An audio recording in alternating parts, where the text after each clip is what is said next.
Bună ziua, dragii mei! Săptămâna aceasta vom vorbi despre legume sănătoase. Vom începe prin a face cunoștință cu câteva legume. Dar mai întâi vreau să vă întreb, unde cresc aceste legume? Ia să vedem. Avem aici o imagine care ne ajută. Unde cresc aceste legume? În grădină, perfect! După cum putem observa, în imagine vedem grădina bunicilor. Da? L-avem în imagine pe bunicul, bunica și cei 3 nepoței. Pentru a avea legume sănătoase, da? Adică ardei, vinete, varză, dovleac, roșii, noi trebuie să avem grijă de ele, adică să le udăm, așa cum face băiețelul în imagine, să le greblăm, așa cum face bunicul, sau să le săpăm, să le vorbim frumos, așa cum face bunica, și să le oferim foarte multă dragoste, așa cum face fetița. Da?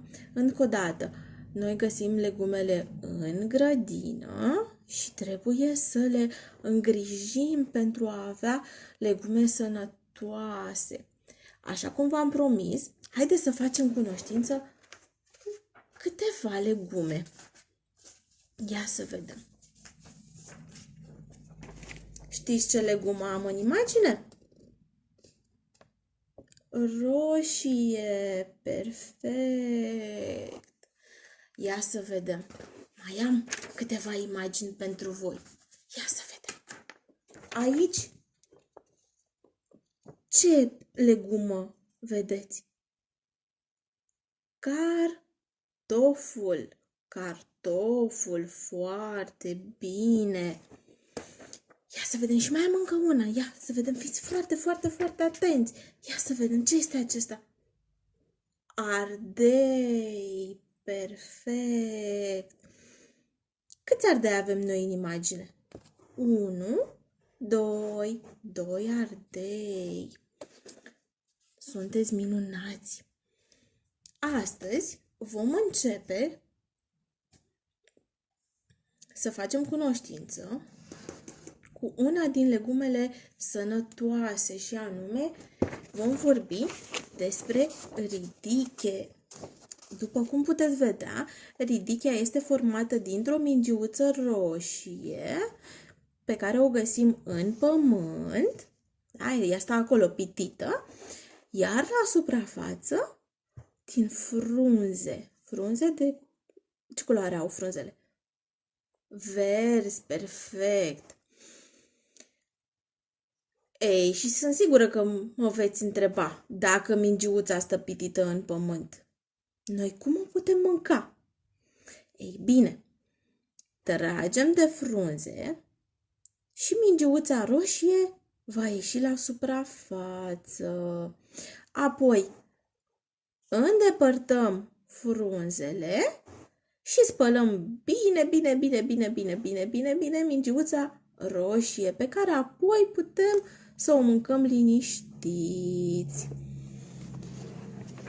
Astăzi vom lipi o ridiche. Dar pentru a lipi această ridiche, pe care o vedeți acum în imagine, avem nevoie, bineînțeles, de lipici,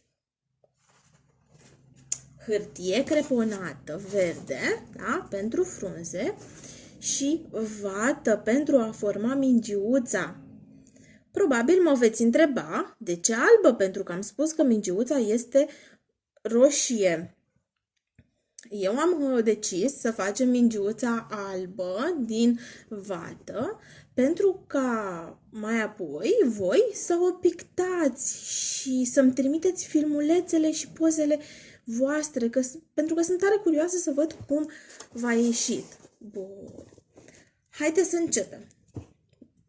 Dăm cu lipici pe frunze, bine. Da? Pentru frunze am spus că folosim hârtia creponată pe care am făcut-o, cum spunem noi la grădiniță. Biluțe mici. Da? Punem biluțele mici pe fiecare frunză cu atenție. Apăsăm din când în când pentru a se lipi.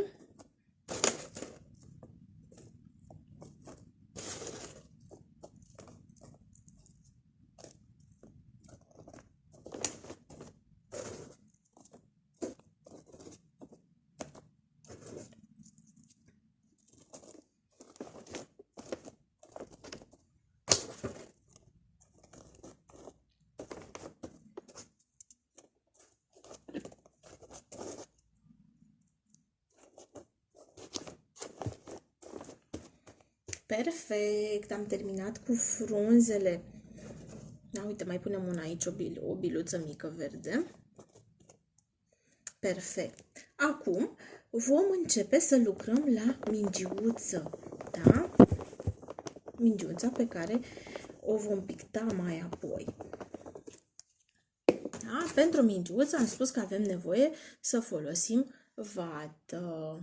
Am dat cu lipici și punem bucățele mici de vată.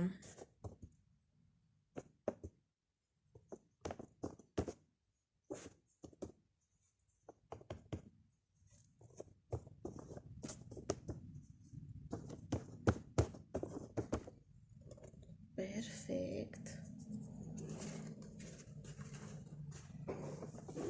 Eu am terminat. Tot ce rămâne de făcut este ca voi să